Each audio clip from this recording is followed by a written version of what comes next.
আমাদের মধ্যে অনেকেই জানতে আগ্রহী, যদি ভারত বাংলাদেশ যুদ্ধ বাঁধে বা বাংলাদেশের সাথে অন্য কোনো দেশের যুদ্ধ বাঁধে, তাহলে সেই যুদ্ধে কে এগিয়ে থাকবে, বাংলাদেশ নাকি বাংলাদেশের বিপক্ষে থাকা অন্য কোনো দেশ? বিশ্বের শক্তিশালী দেশগুলির তালিকায় বাংলাদেশের অবস্থান কী রকম? তো আজকের ভিডিওতে আমরা বিশ্বের শক্তিশালী দেশের তালিকায় বাংলাদেশের অবস্থান, বাংলাদেশের সামরিক বাহিনী কতটা শক্তিশালী সেই বিষয়ে বিস্তারিত জানব। ধৈর্য ধরে স্কিপ বাটনটি না টিপে ভিডিওটি শেষ অবধি অবশ্যই দেখুন। আর চ্যানেলে নতুন ভিউয়ার্স হলে অবশ্যই চ্যানেলটিকে সাবস্ক্রাইব করুন, আর করে থাকলে অসংখ্য ধন্যবাদ। চলতি বছরে বিশ্বের সামরিক শক্তির দিক দিয়ে 37তম অবস্থানে রয়েছে বাংলাদেশ। গত বছরে এই তালিকায় বাংলাদেশের অবস্থান ছিল 40তম। সেই হিসেবে সামরিক শক্তিতে 3 ধাপ এগিয়েছে বাংলাদেশ। আর দক্ষিণ এশিয়ার দেশগুলির মধ্যে সামরিক শক্তিমত্তার দিক দিয়ে বাংলাদেশের অবস্থান রয়েছে 4র্থ। একটি দেশের সশস্ত্র বাহিনীর আকার, অর্থনৈতিক অবস্থা, লজিস্টিক সক্ষমতা ও ভৌগোলিক অবস্থানের মতো 60টির বেশি বিষয় বিচার বিশ্লেষণ করে একটি সূচক তৈরি করা হয়। সূচকে যে দেশের স্কোর যত কম থাকে, সামরিক ক্ষমতার তালিকায় সেই দেশ তত এগিয়ে থাকে। গ্লোবাল ফায়ার পাওয়ারের শক্তিমত্তার সূচক অনুযায়ী 2024 সালে বাংলাদেশের স্কোর 0.5419। গত বছর বাংলাদেশের স্কোর ছিল 0.5871।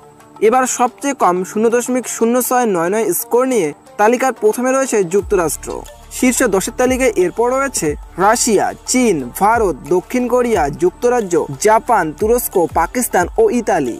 বাংলাদেশের প্রতিবেশী দেশগুলির মধ্যে তালিকায় ভারত 4র্থ, পাকিস্তান 9ম, মায়ানমার 35তম, শ্রীলঙ্কা 77তম ও নেপাল 128তম অবস্থানে রয়েছে।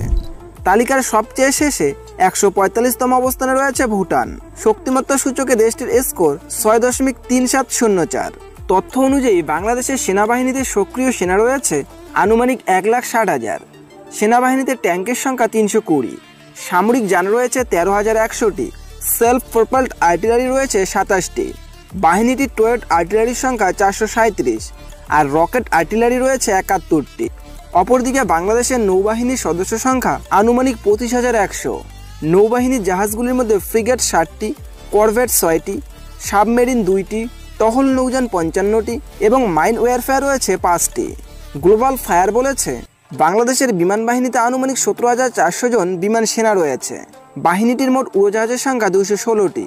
এর মধ্যে যুদ্ধ বিমান 44টি, হেলিকপ্টার 73টি, পরিবহন বিমান 16টি ও প্রশিক্ষণ বিমান 87টি। পাশাপাশি বিশেষ অভিযানের জন্য বিমান বাহিনীর 4টি উড়োজাহাজও রয়েছে। আর এদিকে গাজায় সামরিক হামলা চালানো ইসরায়েল এই তালিকা রয়েছে 17তম অবস্থানে। রাশিয়ার সঙ্গে যুদ্ধরত ইউক্রেন 18তম অবস্থানে রয়েছে। তালিকায় 12তম অবস্থানে থেকে লাতিন আমেরিকার দেশগুলির মধ্যে শীর্ষে রয়েছে ব্রাজিল, 15তম মিশর। আফ্রিকার দেশগুলির মধ্যে রয়েছে শীর্ষে। মধ্যপ্রাচ্যের দেশগুলির মধ্যে সবচেয়ে এগিয়ে রয়েছে তুরস্ক। তো তুলনামূলকভাবে দেখতে গেলে এশিয়ার দেশগুলিতে বাংলাদেশ অনেকটা শক্তিশালী। তো বাংলাদেশকে খুব সহজে দখল করা কোনো দেশের পক্ষে সম্ভব নয়। চাইলে বাংলাদেশই পারে ছোট ছোট দেশ নেপাল, ভুটানকে নিমিষের মধ্যেই দখল করতে।